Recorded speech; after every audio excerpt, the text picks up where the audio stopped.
Second year commerce, today we are going to talk about characteristics of a check. So there are 15 characteristics written in your book. So inshallah today we will discuss all of these characteristics one by one. The first characteristic is that credit instrument, and it is always in writing. For the withdrawal of money, a check must be given or issued in writing. So the first characteristics, it always be in writing. It's an order. A check contains an order for payment, not a request. Who is giving an order? Account holder is giving an order to its bank. Account holder is giving an order for the payment. It's an unconditional, must be unconditional. If there is any condition attached, it is not a credit instrument because we know that all credit instruments are unconditional. If any condition is attached, the check will be declared invalid. So in all credit instruments, they are unconditional. Printed form. Every bank has its own printed check which contains name, trademark, and location of the bank. Trademark means logo of the bank. So every bank has its own checkbook printed form, and whatever the number of account holders in the bank, they all having the same printed checkbook. Okay, it means in one bank, all the customers having the same size, same printed check leaves. It's always drawn on bank. It is one of the FBISC past paper objective that check is always drawn on bank because it can be encashed only from the bank. So you can say, in other words, check is always an order given to a bank. The characteristics number 5. Check is an order which is always given to a bank. It is always drawn on a bank. Specific branch of a bank. In the branch, you are having account. In the branch where account holder is maintaining the account, in that branch, this order is given. So a check can only be drawn on that branch of the bank where the customer maintains his account. So for example, National Bank of Bahrain and BP Bank, I'm having my account in Muharrak branch, in Muharrak Souk branch. So I can give this order to only to NBP Muharrak Souk branch. So only a specific branch, not the whole bank. Order cannot be given to the whole bank. It is given to a specific branch of a bank where the account holder has its account. Now, account holder, only an account holder of the bank can draw a check. Who can write the check? Only account holder.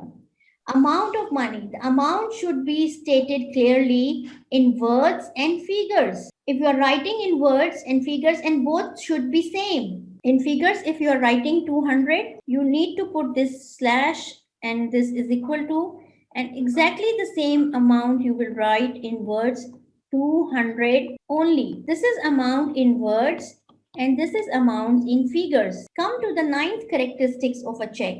There are three parties. Normally in a check, there are three parties before endorsement. And if it's an open check, then there is a one more party that is a holder of a check. In the last class, I explained you in detail the phrase or bearer. That if this phrase or bearer is open, if it's not written off, then holder of check can also withdraw money from the account. If this phrase is open, then it is a very risky check. You need to be very careful.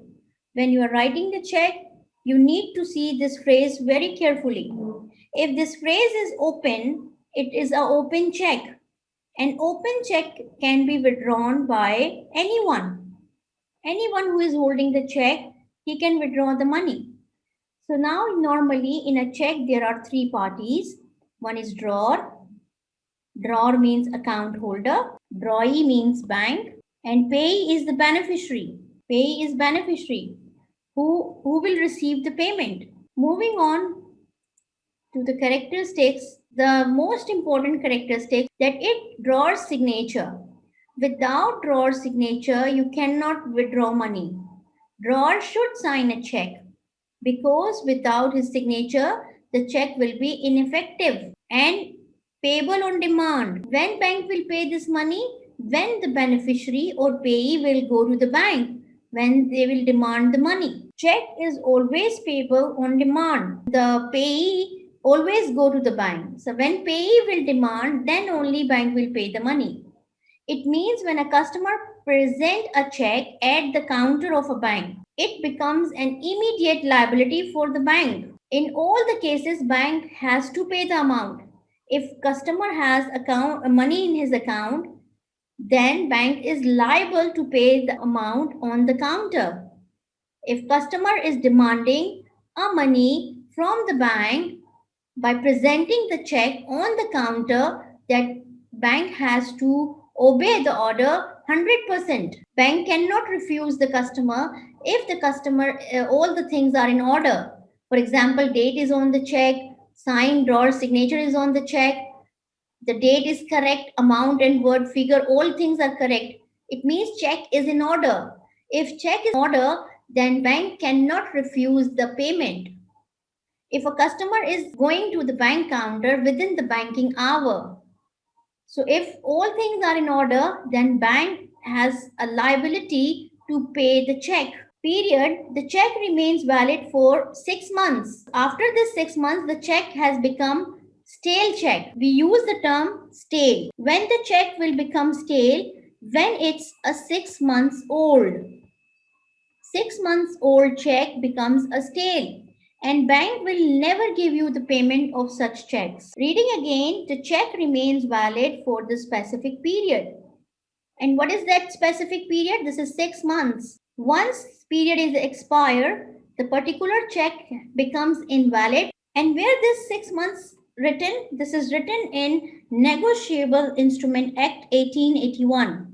This period is mentioned. After 6 months, the check will become stale. You need to write a new check with new date. Payee. The payee of the check is always nominated. You cannot leave the pay area blank. If it's written pay and there is a dash or bearer, you cannot leave this pay blank. You have to write something here. You need to nominate someone to whom you need to pay. Payee is always nominated. For this purpose, the name of payee is written on the check, like pay Asma, pay Ahmed, pay Salman. I asked you one question in my previous classes. When, for example, I am having account in a bank and I'm going to withdraw the check, what will I'm going to write in the pay? I'm going to write pay self. I will use the word self. Like I want the bank to pay to me. I am the account holder. I need money. I write a check. So I will write here instead of writing any other name, I will write self. It means pay me. If a drawer of a check is payee also, then the drawer will write the word here self. Now come to the 14 characteristics mode of payment. While signing the check, the drawer or the holder of check directs the bank for the mode of the payment by making the check bearer, ordered, or crossed. Basically, these are the types of check. Check can be a bearer check, it can be a ordered check, or it can be a cross check. We are going to study these types in detail, inshallah, in upcoming classes. Bearer check is the check where the phrase bearer is open. Bearer check is also called open check. I'm going to tell you about these types in detail, inshallah, in coming classes, so don't worry right now. So just remember, making the payment, before writing the payment, we need to mention the mode of payment. Now the last characteristics, cash payment. The amount of a check is always paid in form of cash. If you will present the check on the bank's counter, bank will always give you a cash.